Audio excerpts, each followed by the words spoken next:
Good evening. My name is Sam Bison. Welcome to my YouTube channel. Yeah, tonight we're down here at Muddy Creek Forks in South Central PA in the Susquehanna Valley.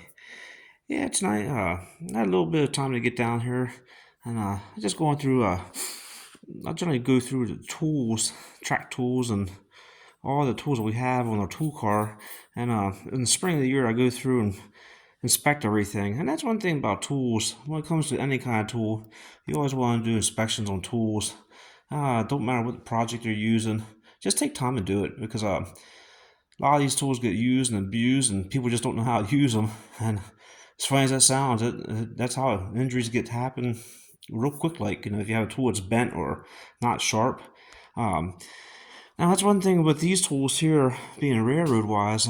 Every tool that the railroad came up with is a reason why that tool was made, and the problem is now with nowadays with the cost of all of our railroad tools going up, with everything else, the industry as a whole is getting to the point where every time you buy a brand new track tool, it's like you have to go ahead and take out a bank loan just to get a track tool. So over the years, what we did is I seen that coming, and I turned around and picked up tools at the flea markets, and I had tools donated to me and tool swaps and everything that way. And I'm always interested in looking at track tools. But yeah, so what I'm doing right now is going through inspecting the tool, make sure like this tool here, uh, the handle's in real good condition so far. So I get some life out. I'm gonna go ahead and take some waste oil and just oil the handle up, and then I'm gonna use some boxcar high vis tape.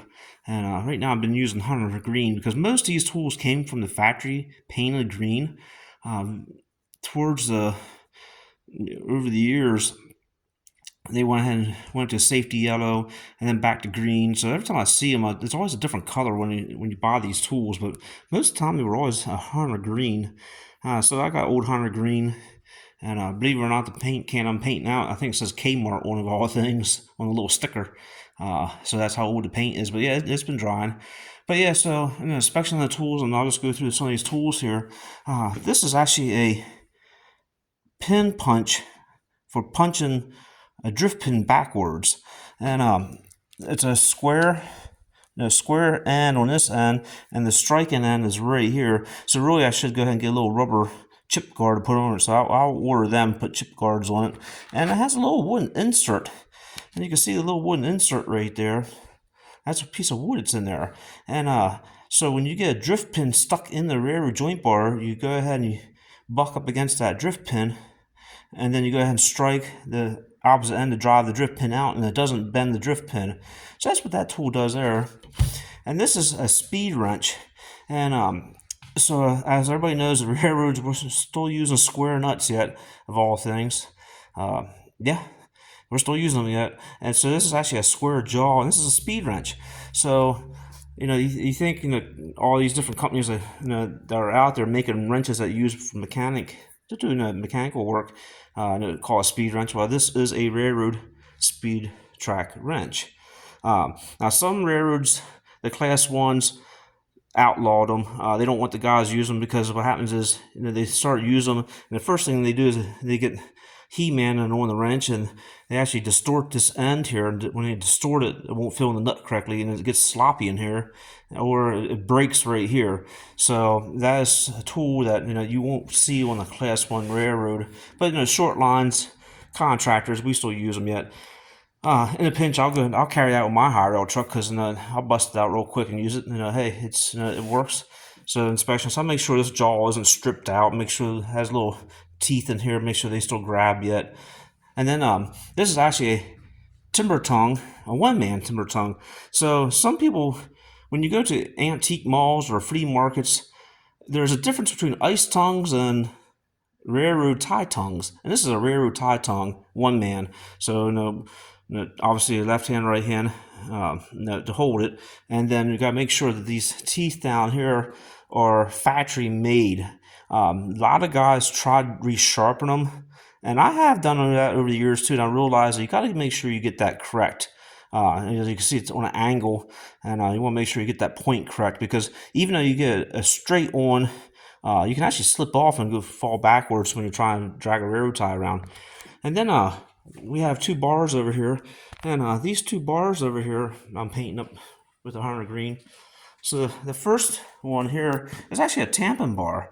When you go ahead and start tamping stone underneath a railroad tie, this is the bar you're going to use by hand. And believe it or not, I still use that once in a while. I'll go ahead and take a track jack up a low spot in the track, and bust this tool out, and drink a whole bunch of water and go to it for a little bit until my body's aching, and then I'll stop using it. But yeah, I mean, guys used to use these tamping bars for years to tamp up railroad stone.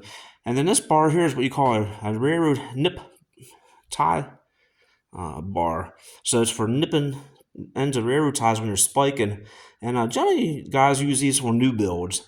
When there's no railroad stone and actually there's a pocket underneath your new tie that the nipping spoon here will fit right underneath. I generally don't use this tool while I'm doing tie installation to try and nip up ties when I'm spiking, or have a lever out there spiking, pushing down this bar. I generally always just go ahead and I'll use another bar I'll show you sometime for nipping.